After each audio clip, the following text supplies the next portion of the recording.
తెలంగాణలో కాంగ్రెస్ పార్టీ అధికారంలోకి వచ్చినా కూడా సీఎం రేవంత్ రెడ్డికి ప్రశాంతత లేదు. పార్టీలోని విభేదాలు ఏనాడో ప్రభుత్వాన్ని కుప్పకూలుస్తాయని భయం ఉండటంతో రేవంత్ పార్టీ ఫిరాయింపులను ప్రోత్సహిస్తున్నారు అన్న ప్రచారం జరుగుతోంది. అయినా కూడా కొన్ని నెలల్లో ఈ ప్రభుత్వం కూలుతుందనే వార్తలు బీజేపీ, బీఆర్ఎస్ నేతల నోట గుప్పుమంటున్నాయి. ఇదే వాదనను బీఆర్ఎస్ పార్టీ ఎప్పటి నుంచో చేస్తోంది.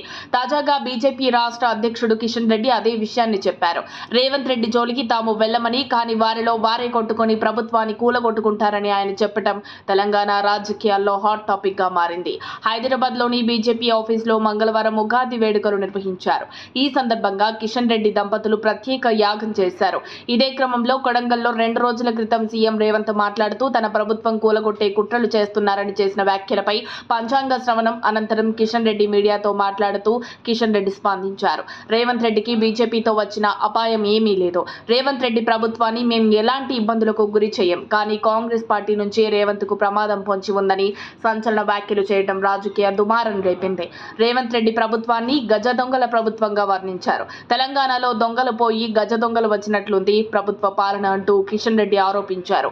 కాంగ్రెస్, బీఆర్ఎస్ పార్టీల DNA ఒక్కటే. అసెంబ్లీ ఎన్నికల్లో కాంగ్రెస్ కు ఓటు వేసి గెలిపించినందుకు ప్రజల నుంచి రాహుల్ ట్యాక్స్ వసూలు చేస్తున్నారు. లోక్సభ ఎన్నికల్లో ఆ పార్టీకి 40 సీట్లు కూడా రావు అని చెప్పారు. కాంగ్రెస్ పార్టీ మునిగిపోతున్న నావగా పేర్కొన్నారు. ఇక తమ పార్టీ అత్యధిక సీట్లు గెలవబోతోందని ధీమా వ్యక్తం చేశారు. కేంద్రంలో బీజేపీ ప్రభుత్వ ఏర్పాటుతో మోదీ 3వ సారి ప్రధానమంత్రి అవుతారని చెప్పారు. మరిన్ని అప్డేట్స్ కోసం మా కాయ్ టీవీని సబ్స్క్రైబ్ చేసుకోండి. మా వీడియో కనుక మీకు నచ్చినట్లయితే లైక్ చేయండి, షేర్ చేయండి. మీ విలువైన అభిప్రాయాలను కామెంట్ బాక్స్లో తెలియజేయండి.